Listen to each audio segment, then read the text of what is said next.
Okay, Jackie, thank you so much for joining me. Thanks for having me here today. I appreciate it. For anyone who's watching this today, Aha Moment with Melanie is a video series that I created during the height of COVID because I wanted to feel more comfortable with getting on camera and speaking on camera. And I thought that one of the ways I could do it was to tap into my network of professionals who I know throughout my years of working and talk to them about what makes them successful, what makes them tick, and any tips and advice that they can share with you. And so Jacci Grillo is joining me today, and she is the Northeast Director of Sales for Kelley Blue Book, and she has worked in the auto space for the last 20 years, which is pretty awesome. I'm happy to be here. It's such a good industry, and we need to get more females and males involved in automotive. Totally. So we met on the panel for Digital Dealer that we did last month with the Women in Automotive panel, where we were talking about what it's like to be working as a woman in the car business and different ways that women can, kind of grow themselves within the business and so forth. So I'm really interested to find out how you have been working in this industry for the last 20 years and really what you love most about it. I'm happy to share that because it's not a atypical or a typical story, and I'll explain why. So most people don't go into the automotive industry, male or female, because of the fact that they're like, oh, geez, I love cars, or I want to sell cars, especially not females. I mean, there are females that love automotive and that love cars. Totally. But it's not a typical category for us to be interested in growing up. And that's changing more and more, which makes me super excited. I see a lot of people that do have those stories now a lot more frequently than I used to. And over 20 years ago, I was working for marketing, coming out of college, just kind of got into being a mortgage broker, which was so random for me. But I was working at a bank, my first job out of college, and I realized that they were way underpaying me on the loans, and that these brokers were making such fantastic money. So I said, oh, I'm going to go over to the broker side of the house. I followed a friend of mine who was also a female, and we worked in a shop, just the two of us, as loan officers and brokers for mortgages, with a whole office full of men. I think we had about 30 people. So it was just she and I as the sales folks that were female. And then the only other females in our office were actually, in processing jobs or paperwork or answering the phones. So we were the anomaly, and we kind of have always just stood our own and held our own, and were in positions 1 through 3 through our entire career in that industry coming up. And that gained us other opportunities to branch out and kind of used what we worked on in college. So I was a marketing major, and I went through economics, psychology, marine biology, and ended up discovering that I loved marketing and communications. I had worked for the Walt Disney Company in college. I transferred from Walt Disney Company into banking, and then I lived in New England. Not much opportunity to work for Disney, but something came up, and I became the marketing manager eventually and a station manager on site for some of the radio Disneys in New England. So I held different roles. I sat in the Providence office, but I also worked in Boston and with the Hartford team. And I got a lot of experience there. And the fact that I had Disney on my resume in a managerial role made me desirable for other companies to reach out to. When I figured out that Disney wasn't moving fast enough in a digital space, believe it or not, for the time, I took a position with weei.com, which was the top sports radio network that had started to report their findings and their news stories that they were doing on the radio online. So I joined that team, and I was the director of sales for them for basically anything non-traditional, whether it was events, cause marketing campaigns, but everything tied into creating digital revenue streams for the first time from traditional marketing. So Awesome. that gave me the experience that I needed to work with. Now, throughout this whole time, I'm working with car dealers. So my biggest number of clients was always in automotive. My biggest spend category was always automotive. Everyone that worked for me had automotive dealers in their book of business. It wasn't segmented out. So I was working with folks all over New England. And when Cox Automotive reached out to me and started to recruit me from that, I was just not interested. I was like, I know what Auto Trader is. It's a paper magazine. You know, we used to get them with my dad on the Right. weekends in the grocery store, but I had no idea what this company was capable of. Right. And the more I researched it and looked into it and started kind of thinking about my next change, you know, I'm so happy that I did it, because it's the automotive industry as a focus, and learning the ins and outs of one category was really attractive to me at the time. Cox had promised to put me through training so that I could learn more in depth about the inner and outer workings of automotive. I had great ideas about sitting in with dealers and taking my office day from an 8 rooftop dealership who was willing to help me learn about the business if I would help them with their business. That's invaluable. It was invaluable training. I went to NADA Academy. Like, there were many opportunities that were either provided to me or that I came up with. But the biggest lesson that I learned was it was so nice to understand how you could transition from another category into automotive strictly, and how that's different for your brain and for your focus. I was able to focus on my family. At the time, I had a small, younger daughter. She was little then. And I was dragging her around to, you know, corporate events with me. And, you know, between Disney and WEEI, she was going to kids concerts for Disney Channel stars. And she was going to, which wasn't bad for her, but it Yeah, was her so being fun. involved. It was her being involved in my work, though. So it was kind of fun. Yeah. And sporting events and things like that. They were all great companies that were very family oriented. But now, if a new ice cream stand opened down the street, I could take my daughter there instead of figuring out who was going to call on this client and what we were going to charge them for advertising. Right. So to be able to focus on automotive allowed me for a lot of family opportunity that I didn't have before.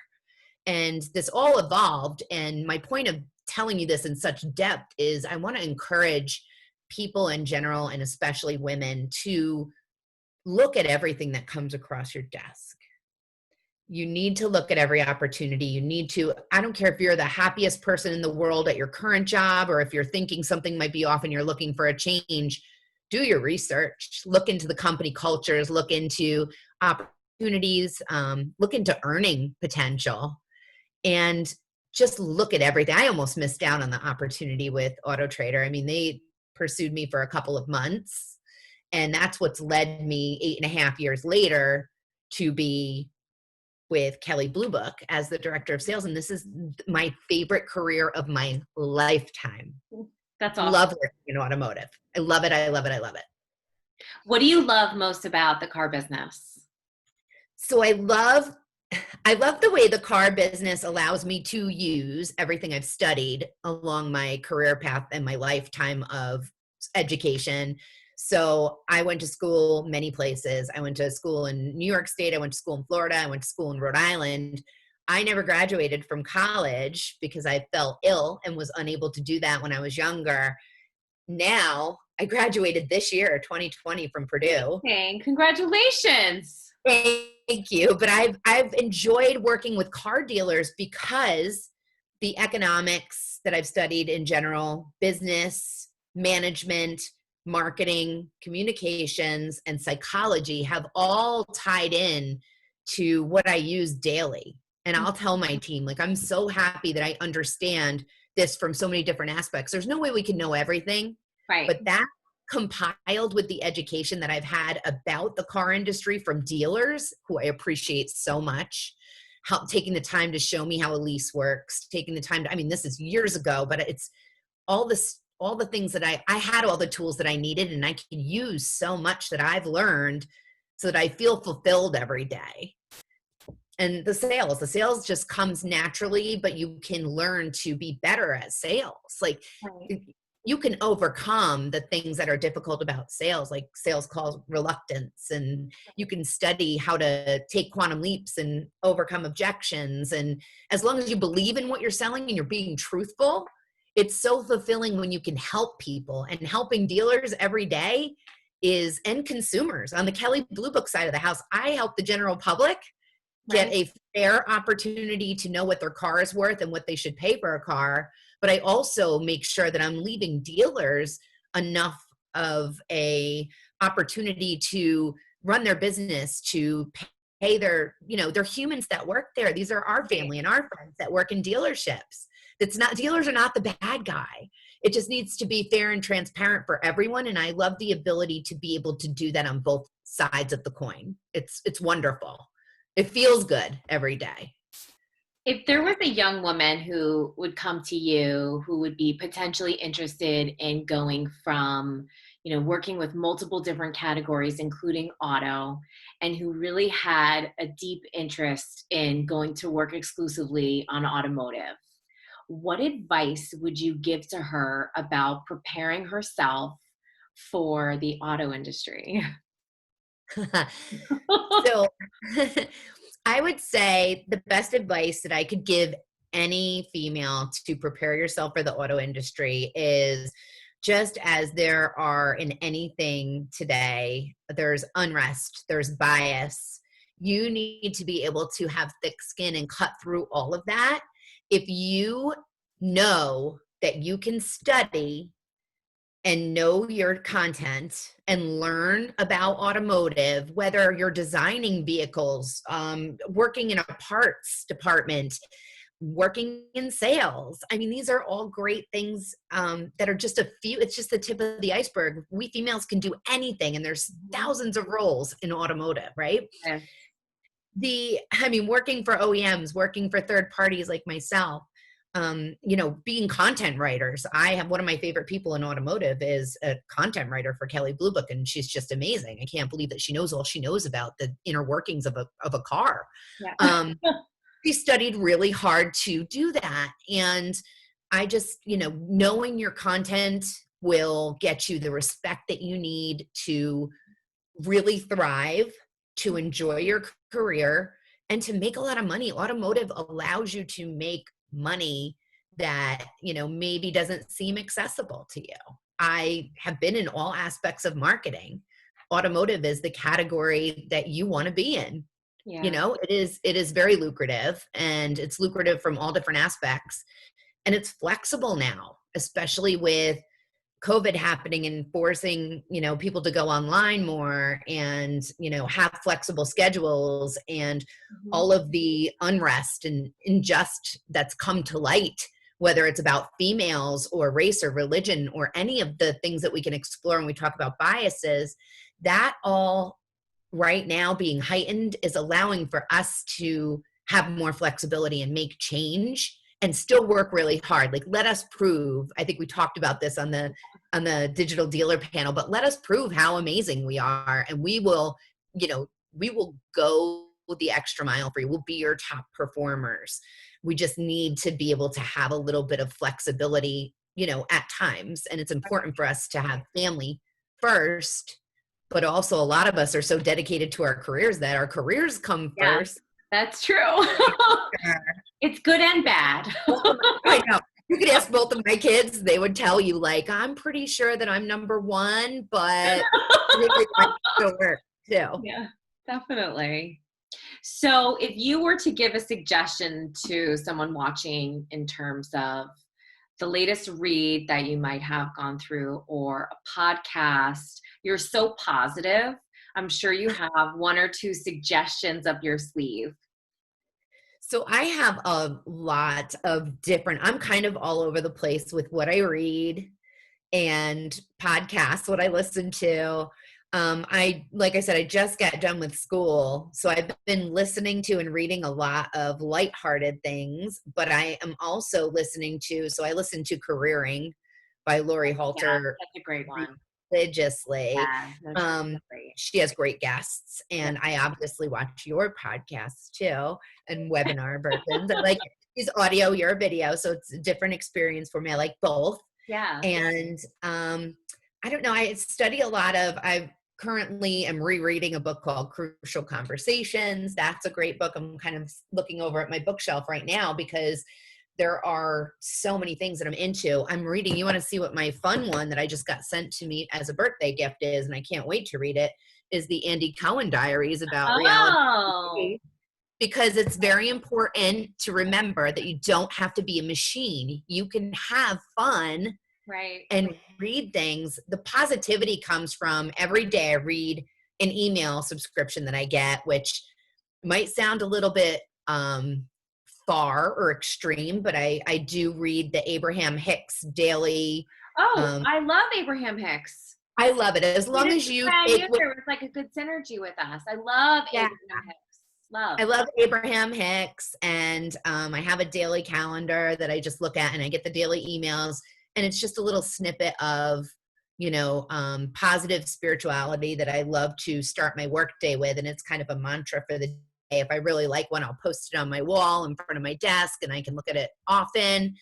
Um, but I do love that, and I love the whole U squared training. That's one of my favorites. I read the books from U squared consistently, and I read all the velocity books by Dale Pollock from V Auto. Oh, So really? yeah, I love that. I read a lot and I listen to a lot. So I mean, if there's any follow up to this, I can always leave in comments when we Okay. post this. Awesome. Some of the other things that I'm reading and going through right now. But yeah, my brain is always on overdrive with obtaining information. And now that I'm out of school, I took a little break for maybe like a month, and then I started reading and absorbing information again because I was like, oh, I'm not getting graded. I'm not listening or reading to anything. Like the whole month of August, I didn't do anything It's good after though. To have a break. graduation. I needed that break, and I needed my mind to say, okay, you've accomplished this big, 2-year goal that you had to make it through school, and you've been Yeah. putting in all these hours. You really need to give yourself a break. Well, those are all really unbelievable accomplishments that you've had in your career. And I'm so impressed with the fact that you've been managing your family, your career, and also going back to school and all of those things. I mean, those are some serious accomplishments. You should be so proud. That's unbelievable. Thanks. I mean, it's really anybody can do it. You just have to wake up every morning and make those decisions. So I decided to go back to school having coffee on my best friend in Rhode Island's front porch. And she was like, you should just apply and hit the button. And I was like, no. And she said, yes, you have to do this for yourself. You have to do it. So I had the support of my company and my leadership, and it was Right. awesome. They helped me through it, which was fantastic too. And a lot of people will talk about like what type of automotive career is right for them, and you have to just weigh your benefits. So for me, the fact that I could have some of school paid for was That's something that was always in the wonderful. back of my mind. I pitched in, they pitched in, and I was able to gain a degree that would help me advance my career. I'm at the point where if I didn't have my degree, it would be very difficult for me to check a requirement box Right. to be able to apply for certain roles beyond the role that I'm in. Right. So this is such a positive, look at your full scope of benefits, your full portfolios, your full what's important to you too. And I'm not saying, what's important to me might not be important to somebody else, but see what your total compensation is out there and fight for what you deserve. It's okay to ask for more. If somebody says, no, but we'll consider that, give them benchmarks that you want to hit, so that you can actually say, okay, it's all right if you take me on for, this salary or this commission base or whatever might be your structure. But make sure that you do the math and do the research and figure out what you want to earn and what you can do for the company who's hiring you. I think that's a great thing that I learned later on that I wish I had known earlier in my career. So for anyone, any age, but especially for younger people starting out, make sure you just research what you think you can bring to the table for revenue for someone. when you're getting into a position, or efficiency, or, work hours, Spot on. and really, it's okay. It's a give to get. If you want to ask for something, it's okay to promise what you're going to deliver in return. Right. And then also say, if you can't do that for me now, I want to see that down the road after I prove it to you. So set yourself up for success. I love your energy. You're so positive. If somebody wanted to connect with you or to talk to you more about maybe just what they're doing in their career and talk with you more, what would be the best way to contact you, Jacci? So I use LinkedIn for all business. That's the best way. I'm pretty private on other social media. You can find me, but I don't accept invites from people that I don't know. I would love to connect on LinkedIn for business. I also do a mentor program. So we're nearing the end of 2020, and I typically will take on 5 mentees a year. Wow, that's amazing. And I typically do 3 internal and 2 external. So if there's anybody out there that doesn't work for Cox Automotive that would like to be in a program like that and really is looking for a mentor, I fully believe in that. I've had a mentor every year of my career, at least one, sometimes 2. Mm-hmm. And it's good to find somebody that's a level or 2 above you as far as a title goes, so that you can learn what you need to do to get to the next level if you want to grow your career. So I'm open to that. You can find me Jacci Grillo, but it's Jacci on LinkedIn, and send me an invite and just say you saw the podcast here with Melanie and that you were hoping to connect. And even if it's not for mentorship, you just want to know if, how do you get into a career in automotive or a career with Kelley Blue Book or Cox or whatever. I would love to answer questions, and I love connecting people. You know that. Yeah. Every time we talk, you'll ask me a question and I'll be like, I don't know the answer to that. I know these 3 people that might be able to help you. Awesome. Thank you so much, Jacci. I love talking to you, and we have to make it a habit to talk more often. I agree. And I'm so happy to have you in my professional life. And I feel like you're a fast friend too. Yeah. And hopefully soon we can get a glass of wine together in person. I know, that would be wonderful. I'm waiting for that day. There's so many people There's in my a whole group of us that have connected this year that we need to have the dinner, the drinks, the whole shebang. So true. Thank you so much for having me here. Yeah, and I'm glad to be allowed to share. Yeah, awesome. Thank you so much.